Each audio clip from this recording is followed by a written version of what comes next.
Hello बच्चों, सभी को नमस्कार। सभी का स्वागत है कक्षा 12 में हमारी जो चैप्टर चल रहा है जिसका नाम है 3D। और आइए कर रहे हैं 3D का एक महत्वपूर्ण प्रश्न। देखिए किस प्रकार का सवाल आएगा। उदाहरण नंबर 9 एनसीईआरटी का हम आपके लिए करेंगे। सवाल क्या है बेटा, यहाँ पे सवाल है कि रेखाओं L1 और L2 के बीच की न्यूनतम दूरी ज्ञात कीजिए जिनके सदिश रूप के समीकरण आपको दिए जा रहे हैं। तो देखिए सदिश रूप का समीकरण, सबसे पहला समीकरण है r बराबर I cap plus J cap plus lambda times of 2i cap minus J cap plus K cap. ये पहला समीकरण है बेटा, नंबर 1। दूसरा समीकरण r बराबर 2i cap plus J cap minus का के कैप प्लस म्यू टाइम्स आपके पास दिया है 3i cap minus 5j cap plus 2k cap. अब आपको इन दोनों रेखाओं के बीच की दूरी ज्ञात करना है। सबसे पहले देखिए इन दोनों रेखाओं, ये जो वेक्टर है सदिश समीकरण, इनके जो दिशात्मक समीकरण, इनको देखिए तो क्लियरली दिख रहा है कि दोनों एक दूसरे के समानुपाती नहीं है। क्योंकि यदि अनुपात देखोगे आप इसका तो 2/3 पहला बन रहा है, दूसरा -1/-5 और तीसरा 1/2 बन रहा है ना।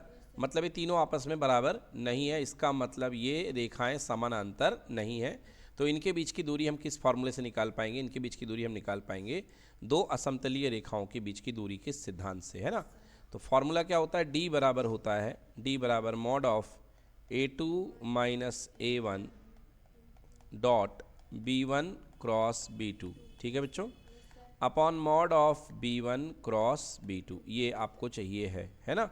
तो चलिए सब चीज़ों को निकाल लीजिए। सबसे पहले निकालते हैं A2 माइनस A1। तो A2 माइनस A1 मतलब कि द्वितीय समीकरण में से प्रथम को माइनस कर दो।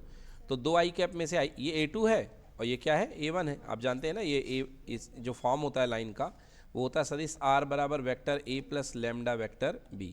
तो ये A2 वेक्टर है और ये आपके पास में A1 वेक्टर है कि नहीं है? तो A2 में से A1 माइनस कर दो तो 2i कैप में से i कैप गए तो बच गया i कैप। फिर j कैप में से j कैप तो 0j कैप, कुछ नहीं बचा, है ना। और माइनस का k कैप माइनस 0 कुछ भी नहीं है तो माइनस का k कैप ही रह जाएगा। ये आ गया A2 माइनस A1, ठीक है। ये आ गया अपने पास में A2 माइनस A1। अब B1 क्रॉस B2 देखो बेटा, आप अपने पास में जो B1 क्रॉस B2 निकालना है। So all you know B1 cross B2 निकालने का तरीका, यहाँ पर i कैप, यहाँ पर j कैप, यहाँ पर k कैप, और 2 माइनस 1 1, 2 माइनस 1 और यहाँ पे 1, और अगला है 3 माइनस 5 2, 3 माइनस 5 और कितना 2, ठीक है। चलिए इसको हल कर देते हैं। तो i कैप -1 इंटू 2 हो गया बेटा ये -2 और ये माइनस माइनस प्लस 5 हो जाएगा, ठीक है। फिर माइनस का j कैप और यहाँ पे 2 2 ज़ा 4 और -3 प्लस का k कैप, 2 माइनस 5 माइनस 10 और माइनस माइनस प्लस 3, ठीक है ना। तो देखिए यहाँ पे कितना आ गया 3i कैप 4 माइनस 3 और मतलब हो गया माइनस का j कैप और 10 माइनस 3 हो गया ये माइनस का 7k कैप। ये आ गया अपने पास में क्या? B1 cross B2, B1 cross B2, ठीक है। अब आप B1 क्रॉस B2 और B1 क्रॉस B2 और A1 माइनस A2 का डॉट प्रोडक्ट भी निकालना है, साथ ही साथ B1 क्रॉस B2 का मॉड भी निकालना है। तो B1 क्रॉस B2 का मॉड इक्वल्स टू हो जाएगा mod of 3i cap minus j cap minus 7k cap, ठीक है।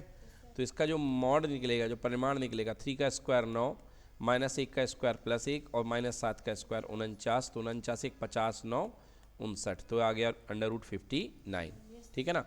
अब ये आ गया B1 क्रॉस B2। अब इसके बाद में आपको निकालना है value A2 minus A1 dot B1 cross B2, मतलब दोनों का डॉट प्रोडक्ट है ना।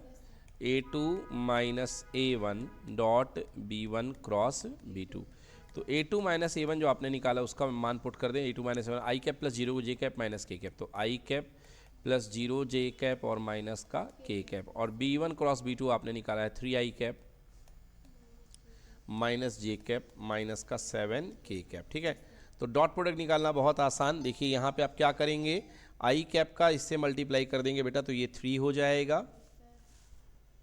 तो बेटा यहाँ पे जो वैल्यू है अपने पास में कितना आ गया? देखिए 3 + 7, इसका वैल्यू अपने पास में डॉट प्रोडक्ट कितना आ गया है? 10 आ गया। कितना आ गया है? 10। तो अब हमको वैल्यू निकालनी है, जो हमको सारा फॉर्मूला यहाँ पे वैल्यू पुट कर देंगे।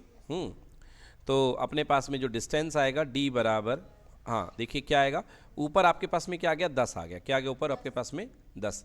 ये मॉड इसलिए लगाते हैं कि माइनस है उसको भी प्लस का हो जाए, है ना। और 10/√59, 10/√59, तो रूट के मॉड के बाहर आएगा, ऊपर 10 बचेगा और नीचे √59 बचेगा। यही बेटा आपका आंसर है। डन।